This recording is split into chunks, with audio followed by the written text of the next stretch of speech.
Dear friends, welcome to biblical Parivartana. Once again welcome to daily devotions. దేవుని ప్రేమ ఇదిగో. ఈ దినాల్లో ఏ విధంగా మనం 2026లో ప్రవేశించాలి అనేటువంటి అంశం మీద మనం మాట్లాడుకున్నాం. మొదటి 7 విషయాలు చెబుదాం అనుకున్నాం. మొదటిది ఏంటి అని అంటే కృతజ్ఞతాస్తుతులు చెల్లించాలి. రెండవది ఏంటంటే ప్రామిస్ కార్డ్స్ని ఏ విధంగా వాడుకోవాలి. మూడవది ఏంటంటే పశ్చాత్తాపం. దానిలో 12 విషయాలు, మనం 12 విషయాలను బట్టి మనం పశ్చాత్తాపపడాలి, దేవుని యొక్క క్షమాపణ పొందుకుని మనం 2026లో ప్రవేశించాలి. నాలుగో విషయం ఏంటంటే బైబిల్ని పఠించాలి. ఎన్ని చెప్పుకున్నా కానీ బైబిల్ చదువుకోకుండా ఇంకా ఎన్ని ప్రసంగాలు విన్నా, ఎన్ని టీవీలు చూసుకున్నా, ఎంత ఎంటర్టైన్మెంట్ చేసుకున్నా కానీ, ఎంత చర్చికి వెళ్ళినా కానీ మనం స్వయంగా బైబిలు పఠించాలి. అప్పుడు మరి కీర్తనలో 119లో మనం చూసినటువంటి రీతిగా అప్పుడు జ్ఞానం వస్తుంది.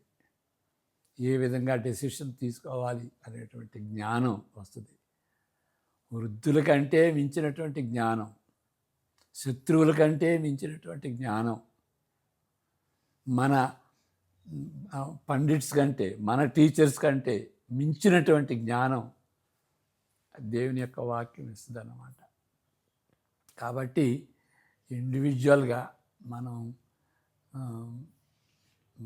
క్వైట్ టైం చేసుకోవాలి. క్యూటీ అంటారు. నేను మారు మనసు పొందినప్పుడు 1961లో అక్కడ మొట్టమొదటిసారిగా చెప్పింది ఏంటంటే క్వైట్ టైం చేసుకోవాలి. వాక్యాన్ని ఒక అధ్యాయం, ప్రతిరోజు ఒక అధ్యాయం కానీ ఒక పారాగ్రాఫ్ కానీ చదువుకుని దాన్ని ధ్యానించాలి. ఆ విధంగా దేవుని యొక్క స్వరం మనం వింటామని అని మాకు ప్రతి ఒక్క ఈజిఎఫ్ వాళ్ళు, యుఎస్ఐ ఫ్యామిలీ వాళ్ళకి మొట్టమొదటిగా నేర్పేటంటే ఏంటంటే క్వైట్ టైం చేసుకోవాలి. మరి క్వైట్ టైంలో బైబిల్ స్టడీ, ప్రేయర్, ఈ రెండు, బైబిల్ స్టడీ, ప్రేయర్, ఆ రెండు కలిసి ఉంటాయి. అవి థియాలజికల్గా చెప్తే వాటిని ఏంటంటే మీన్స్ ఆఫ్ గ్రేస్, అంటే ఆత్మీయంగా దృఢపడాలి, బలపడాలి అనటానికి 3 వేళ్ళు ఉంటాయి. అది ఏంటి ఆ 3 వేళ్ళు అంటే, ఇది చెట్టు అనుకోండి. ఈ చెట్టుకి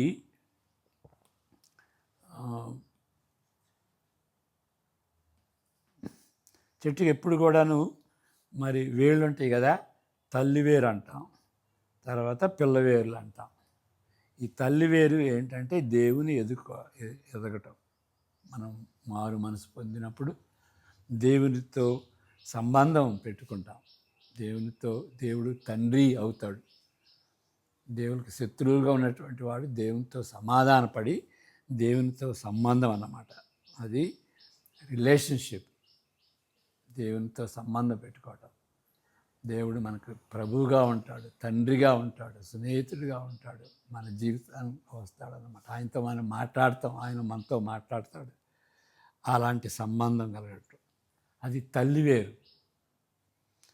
మరి రెండవ వేర్లు ఏంటి అని అంటే బైబిల్ స్టడీ, ప్రేయర్. ఆ వేర్లు, దాన్ని బట్టి మన క్రైస్తవ జీవితం పోషింపబడింది. లేకపోతే అది నశించిపోద్ది అన్నమాట. ఆ విధంగా మనం మరి బైబిల్ స్టడీ, ప్రేయర్. ఇక్కడ ఫ్యామిలీ కూడాను ఇండివిజువల్గా చేసుకోవాలి, కుటుంబంగా కూడా చేసుకోవాలి. కుటుంబంగా ఆ విధంగా చేసుకుంటే మనం పిల్లలు, తల్లిదండ్రులు ఏదైనా కానీ చిన్న వాక్యం చదువుకుని దాని మీద డిస్కస్ చేసుకుని ప్రార్థన చేసుకుంటే అప్పుడు కుటుంబం అంతా ఒక చోట కలుసుకుంటారు. కాబట్టి ఆ టైం ఉంటుంది, కాబట్టి మనం డిస్కస్ చేసుకోవచ్చు. ఏదైనా సమస్యలు ఉంటే దాన్ని పంచుకోవచ్చు. దాన్ని ఎట్లా అని పేరెంట్స్కి పిల్లలకి ఒక రిలేషన్షిప్ ఏర్పడుద్ది, ఒక సంభాషణ ఏర్పడుద్ది, కమ్యూనికేషన్ ఏర్పడుద్ది అన్నమాట. అది ఆ ఫ్యామిలీ ప్రేయర్ బట్టి అది వస్తుంది అన్నమాట. తప్పకుండాను ఇండివిజువల్గా మనం బైబిల్ చదువుకోవాలి, ప్రార్థన చేసుకోవాలి. ఇండివిజువల్గా ఫ్యామిలీగా మనం ప్రార్థన చేసుకోవటం, బైబిల్ చదువుకోవటం, ఈ రెండు చదవాలి. దానికి సంబంధించినటువంటి మరి ఎన్నో ప్రోగ్రామ్స్ ఉంటాయి. ఒక ప్రోగ్రామ్ ఏంటంటే మక్చైన్స్ స్టడీ ప్రోగ్రామ్. అదే మనం చేస్తున్నది. ఈ for the love of God అంటే దేవుని ప్రేమ ఇదిగో అనేటువంటి శీర్షిక క్రింద మనం ఈ ధ్యానాలు చేస్తున్నాం కదా. అది మక్చైన్ స్టడీ ప్రోగ్రామ్ని బట్టి ప్రతిరోజు ఆ ప్రోగ్రామ్ను అనుసరిస్తూ చేస్తున్నటువంటిది అన్నమాట. కాబట్టి ఏదో ఒక ప్రోగ్రామ్ మక్చైన్ అనేది కాదు వేరే ఏదన్నా ఒక స్టడీ ప్రోగ్రామ్. ఇప్పుడు 1 year స్టడీ బైబిల్ అని ఉంటుంది. 2 days ఇంగ్లీష్ వర్షన్. అది వాళ్ళు ఎట్లా చేశారంటే 365 దినాల్లో బైబిల్ అంతా పూర్తి అయ్యేటటువంటి రీతిగా వాళ్ళు ఆ విధంగా అమర్చారన్నమాట. ఏదో ఒక ప్రోగ్రాంతో మనం బైబిల్ అంతా చదువుకుంటే బాగుంటుంది. మరి ఆ విధంగా చేసినటువంటి వాళ్ళు, వాళ్ళ పిల్లలు మరి పైకి వచ్చారు. వాళ్ళకి మోరల్ లైఫ్లో దైవికంగా ఎదిగారు, చదువులో పైకి వచ్చారు, కుటుంబంగా ఎదిగారు అన్నమాట. చాలా ఎగ్జాంపుల్స్ మనం చూస్తున్నాం. కాబట్టి ఆ విధంగా బైబిల్ పఠించాలి, ప్రార్థన చేసుకోవాలి. ప్రార్థన అంటే అనేక రకాలైనటువంటి ప్రార్థన. Individual prayer, family prayer, all night prayer, fasting prayer, okay, group prayer, church prayer, all kinds of prayer అని ఎఫ్ఎస్సి 6వ అధ్యాయంలో ఉంటుంది. కాబట్టి ఒక ప్రేయర్ అంటే ఒకే విధంగా కాదు. షార్ట్ ప్రేయర్, బుల్లెట్ ప్రేయర్ అంటాం, అలాంటిది కూడా ఉంటుంది. ఆల్ నైట్ ప్రేయర్ కూడా ఉంటుంది. మరి నెహమయాలో మనం చూస్తాం, ఆయన షార్ట్ ప్రేయర్ చేశాడు, మరి ఆల్ నైట్ ప్రేయర్ చేశాడు అన్నమాట. ఆ విధంగా అలాంటి ప్రార్థనలో మనం ఎదగాలని ఆ విధంగా మనం నిర్ణయించుకొని 2026లో ప్రవేశిద్దాం. ఇంకా 6వది ఏంటి అంటే, ఇప్పుడు 2026 నూతన సంవత్సరంలో ప్రవేశిస్తాం. ఏంటి నూతన సంవత్సరం? 2024 అయింది, 2024 అయింది, 2025 అయింది, 2026 ఇక సరామామూలే. ఏంటి క్రొత్తదేంటి అని అనుకోవచ్చు. కానీ క్రొత్తది ఏంటి అని అంటే, time is running out. Time is running out. Time అనేది బైబిల్ ప్రకారం ఈ విధంగా ఉండదు. కాలచక్రం అని అంటాం కదా మామూలుగా. అది ఇది చక్రం కాదు. కాలం అనేది లైన్ లాగా ఉంటుంది. దాని కాలం అనేది దానికి మొదలు ఉంటుంది, దీనికి అంతం ఉంటుంది. దేవునికి మొదలు అనేది అంతం అనేది లేదు. దేవుడు నిత్యంగా ఉంటాడు. ఆది అంతములు లేనివాడు, ఆల్ఫా అండ్ ఒమేగా అంటే అది. దేవునికి అంతం అన్నది, ఆయనకి బిగినింగ్ లేదు, ఆయనకి ఎండ్ లేదు. కానీ కాలానికి మనకి బిగినింగ్ ఉంది, ఎండింగ్ ఉంటుంది. యేసుక్రీస్తు తిరిగి వచ్చినప్పుడు మరి ఆ యుగం సమాప్తి అయిపోద్ది. అంటే లీనియర్ అన్నమాట, లైన్ లాగా ఉంటుంది. లీనియర్ అంటే లైన్ లాగా ఉంటుంది. కాబట్టి మనం చనిపోతాం. చనిపోవటానికి 1 సంవత్సరం దగ్గరగా ఉన్నది అనేటువంటి రీతిగా మనం గుర్తు చేస్తున్నాం అన్నమాట. కాబట్టి ఆ విధంగా టైమ్ ఈజ్ రన్నింగ్ అవుట్ అంటే మన జీవితం గడిచిపోతుంది, కాలం గడిచిపోతుంది. కాలం అంటే జీవితం గడిచిపోతుంది. ఆ విధంగా మనం తలంచాలి. అంతేగాని ప్రతిరోజు సూర్యుడు ఉదయిస్తాడు, అస్తమిస్తాడు, ఇక శరమామూలే అని అనుకోకూడదు. మన జీవితానికి 1 సంవత్సరం యాడ్ అయ్యింది, మనం మరణించటానికి 1 సంవత్సరం దగ్గర పడ్డాం అనేటువంటి రీతిగా మనం తలంచాలి. Time is precious. ఓకే. మరి పాశ్చాత్య దేశాల్లో అన్నీ అన్నీ అన్నీ కొనుక్కుంటారు, అన్ని వస్తువులు కొనుక్కుంటారు, కానీ ఒకటి మాత్రం కొనుక్కోలేరు, అదేంటంటే టైము. కాబట్టి టైంపై వాళ్ళకి ఏ అధికారం లేదు. అన్నిటిని సాధువు చేస్తారు, కానీ టైంని సాధువు చేయలేరు. అందువల్ల టైం అంటే చాలా చాలా ప్రశస్తం అన్నమాట. Time equals life. మనం కొన్ని సంవత్సరాలు బ్రతుకుతాం కాబట్టి టైం మన జీవితానికి జీవితం, టైం అంటే జీవితం అని మనం ఆ విధంగా మనకున్నటువంటి అవకాశాలని సద్వినియోగం చేసుకోవాలి అని బైబిల్ చెబుతుంది. టైం అంటే రెండు విధాలుగా రెండు మాటలు ఉంటాయి. క్రోనస్ అనేది అంటే క్రోనలాజీ ఇది, ఓకే. కెయిరస్ అని అంటే ఆపర్చునిటీ. దేవుడు మనకి సందర్భాలు ఇస్తాడు, ఆపర్చునిటీస్ ఇస్తాడు, అవకాశాలు ఇస్తాడు, వాటిని సద్వినియోగం చేసుకోవాలన్నమాట. కాబట్టి ఈ రెండు, మన కాలం సమీపంగా ఉన్నది, మనం మరణించడానికి దేవుడు సందర్భాలు ఇస్తాడు, ముహూర్తం అంటాం కదా, ఆ ముహూర్తాన్ని మనం సద్వినియోగం చేసుకోవాలి. ముహూర్తం దాటిపోతే అది విషమించిపోద్ది. ఓకే.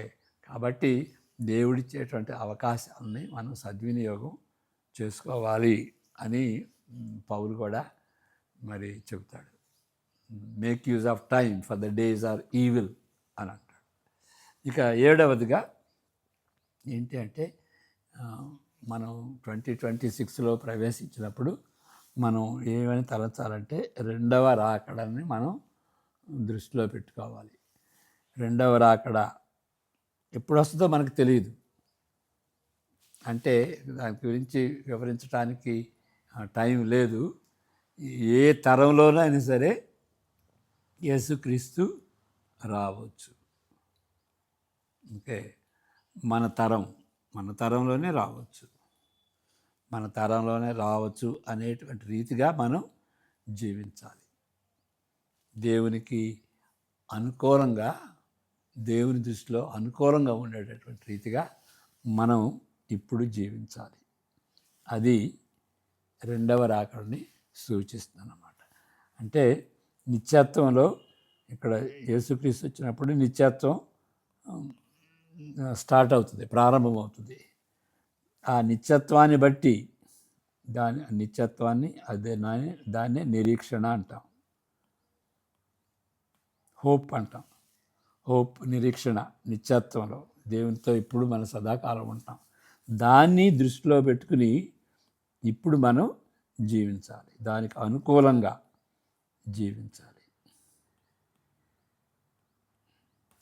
ప్రేమతో, okay, faith, hope and love. ప్రేమతో, విశ్వాసంతో, అది ఈ నిరీక్షణ, హోప్ అన్నమాట. ఈ హోప్ను బట్టి మనం ప్రేమతో, విశ్వాసంతో మనం జీవించాలి. విశ్వాసాన్ని వదిలిపెట్టకూడదు, యేసుక్రీస్తుని హత్తుకోవాలి. ఆ విధంగా మనం జీవిస్తూ మన యొక్క జీవితాన్ని అంతం చేసుకోవాలన్నమాట. ఆ విధంగా 2026లో మనం ప్రవేశించాలి ఆ ఉద్దేశంతో.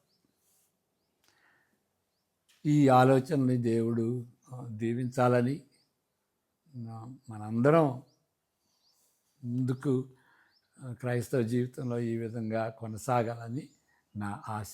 రోమా 8:28 నుండి 39 వరకు అది చదువుకుంటే ఏంటి అని అంటే, తప్పనిసరిగా మనం ఈ నిత్యత్వంలో చేరతాం. ఎందువల్లంటే ఈ నిత్యత్వంలో దేవుడు తలంచాడు. రోమా 8:30లో ఉంటుంది, అంటే ప్రత్యేకంగా 30. రోమా 8:30 28 నుండి 39లో ప్రత్యేకంగా ఈ 31 వచనం అన్నమాట. నిత్యత్వం నుండి నిత్యత్వం వరకు చదువుతాను. మరియు ఎవరిని ముందుగా నిర్ణయించనో వారిని పిలిచెను, ఎవరిని పిలిచెనో వారిని నీతిమంతులుగా తీర్చెను, ఎవరిని నీతిమంతులుగా తీర్చెనో వారిని మహిమపరచను. మహిమపరచడం అంటే ఇది ముందుగా నిర్ణయించాడు. కాబట్టి యేసుక్రీస్తుని ఎవరైతే యేసుక్రీస్తుని రక్షకునిగా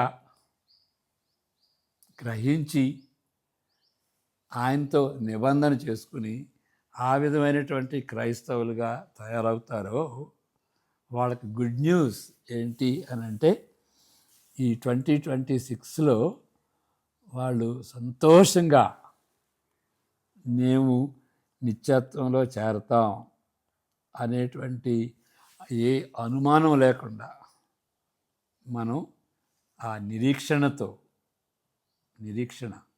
హోప్ తప్పనిసరిగా, హోప్ అంటే ఐ హోప్ టు కమ్ అని మామూలుగా అని అంటాం. ఐ హోప్ టు కమ్ అంటే I may come, may not come అని.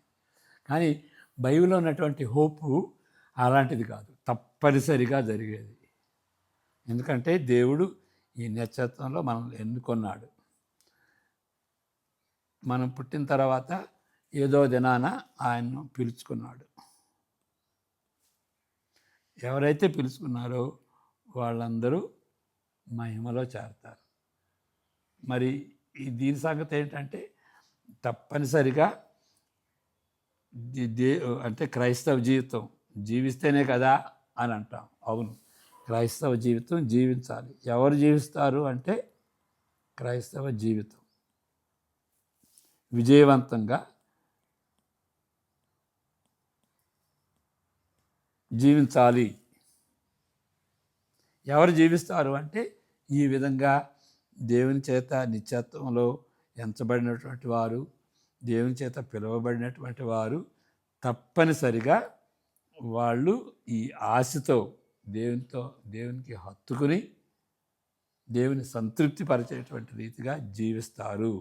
వాడు జీవించట్లేదు అని అంటే ఇది జరగలేదు అని మనం గ్రహించాలన్నమాట. కాబట్టి ఆ విధమైనటువంటి ఆ యొక్క సంతోషంతో ధైర్యంగా విజయవంతంగా వెళ్ళేటువంటి రీతిగా మనం జీవించాలి. వాళ్ళే క్రైస్తవులు అని అంటే ఏమోనండి, మనకేం తెలుసు, మనం పరలోకానికి వెళ్తామో వెళ్ళదామో మనకేం తెలుసు అండి అని కొంతమంది అంటారు. ఆ అనుమానం ఉండకుండా ఉండాలని ఈ రోమా 28:8-29 వరకు అది అలాంటివి ఎన్నో వాక్య భాగాలు ఉన్నాయి. ఆ విధంగా ధైర్యంగా మనం సంతోషంగా విజయవంతమైనటువంటి జీవితంతో మనం జీవించాలి అని నా ఆశ. 2026 అలాంటి సంవత్సరంగా ఉండాలని నా ఆశ. ప్రార్థన చేసుకుందాం. Beloved Father, as we enter into 2026, please help all of us. But thank you, Lord, that there is joy. All our lives we live because you definitely take us to be with you. We pray this in Jesus' name. Amen. God bless you. Thank you.